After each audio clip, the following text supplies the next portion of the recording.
Hey guys, welcome back to our channel. Tonight is our very first Thanksgiving recipe installment, and we are making a classic that I loved when I was not plant-based, and usually it's full of cream cheese and several different types of cheeses.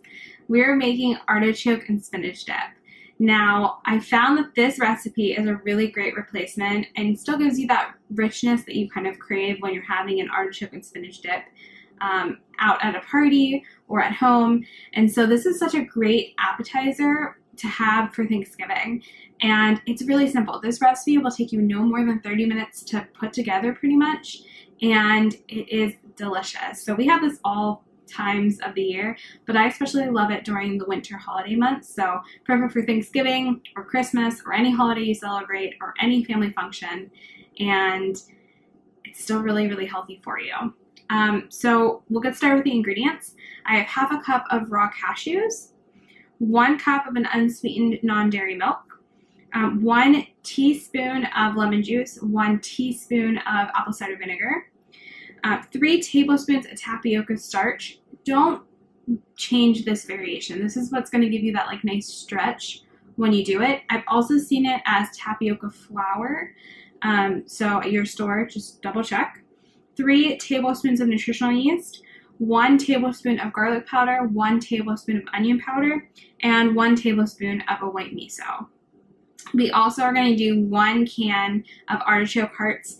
I've drained and rinsed them really well, and that was like a 14-ounce can, and 8 ounces of a frozen spinach. So you can do more or less of this variation of the artichokes and spinach. If you don't like artichokes, you can do double the amount of spinach and just make a spinach dip. And you can always play around if you like more or less. That part of the recipe is pretty easy to tweak. The main part, I would kind of keep the same.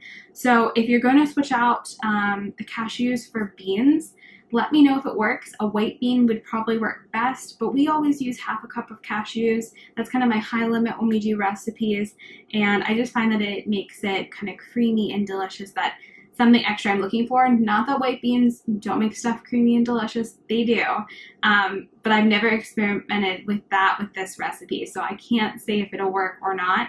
But if you try it, leave me a comment down below and let me know. I'll also have this whole thing written out in the description box below, so if you forget it or miss it or want to look at it later, it'll be down there. I'm still working on the website. Eventually recipes will be able to be printed and all of that. It's just taking me a little bit longer. But let's put it all together now. It's pretty simple. So you need a high-speed blender. You can soak your cashews if you don't have Vitamix for a couple hours in hot water. That'll help your blender, but my Vitamix does the job. I don't soak them. And then you need some kind of dish that you're going to put it in, and we're going to put this in the oven, and we're also going to cook the cheese part on the stovetop. So those are the appliances. But let's make the cheese sauce first. So you're going to put that 1 cup of unsweetened non-dairy milk in. It's really, really simple. This is just like dumping and going, which is awesome. Cashews, lemon juice, and apple cider vinegar. Our tapioca flour or starch, whatever it's called at your store. All of the seasonings. And that miso. And if you don't have miso, again, this is just to like add the sodium flavor of it, that salty flavor. If you don't have miso, you don't have to add it. This is not going to make or break the dish. The tapioca starch will. So just keep that in mind. If you don't have it, don't worry about it. I'm going to go blend this. You want to blend it till everything's nice and smooth, and then we're going to move over to our stovetop, and I'm going to show you how to make it into this creamy, delicious cheese, and then we're going to pretty much fold in our ingredients and bake it, and it's done. Like, so easy and simple. And this is a great base recipe because you can always tweak it to whatever you like.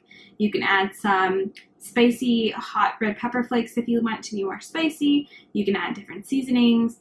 You can add all spinach, or play around with the variation. I like it nice half and half. Do it how do you like it, because you know the way I like it is for my taste buds, but you might like it totally a little different. So this is just a good base recipe, and you can build off of it for what you like at home. So I'm going to go blend this, meet you over at the stovetop when everything's nice and creamed together, and I'll show you how to put it all together. But Seriously, super easy and quick, which I adore with all recipes. So go ahead and put your pot on medium-high heat and add the mixture from your blender. Make sure you get all of it out.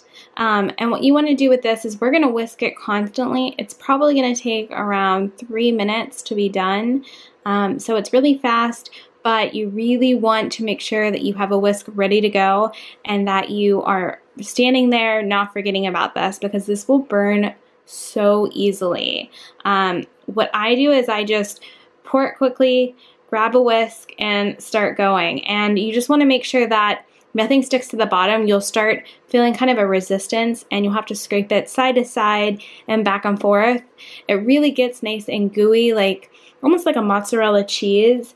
And so you really want to make sure that none of it is sticking. And so this will burn so fast. So again, don't go away, stir constantly, scraping the bottom, and you'll see that it comes together and starts to get really stringy, and that's how you know it's done.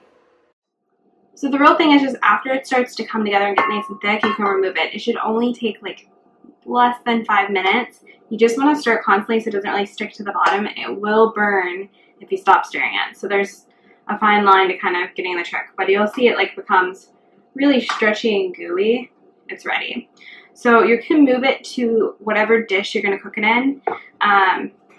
Just make sure it's oven safe. Preheat your oven to 350 degrees. I'm going to go ahead and add this all in. You'll see, like, look how thick and gooey that gets. And that's from that tapioca starch.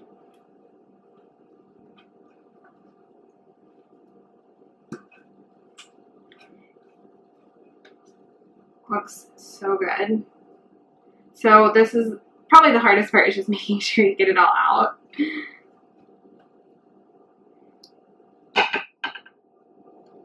And getting it off of everything because it's kind of sticky. But you want to make sure you get all of it. And then after you get it all in your dish, you can go ahead and add in your chopped artichokes. I like to finely chop them. You can add them more chunky if that's how you like it. You can kind of play around with how big pieces you like, but go ahead and add that. And then your spinach. And I just took frozen spinach that I had from Trader Joe's.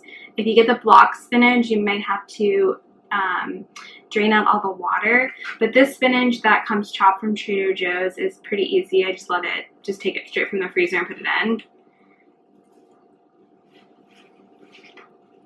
And then we're gonna stir. And a little bit of liquid from the spinach is fine. It totally still works. You can of course pat dry if you prefer that, but with the chopped Trader Joe bag, it works really well. You can also use fresh spinach that you've cooked. That way works as well. And I just like to combine it till that cheese sauce and everything is really well combined.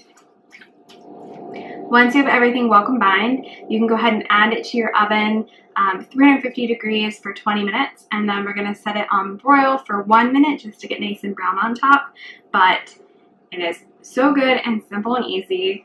So I'm going to go bake it, and then I'll show you guys after.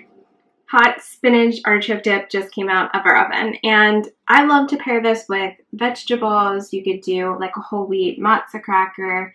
You could do so many different things. They make brown rice crackers, tons of different options, but it is creamy and delicious. Very excited to jump in on this. It smells so good as well. So it's very hot.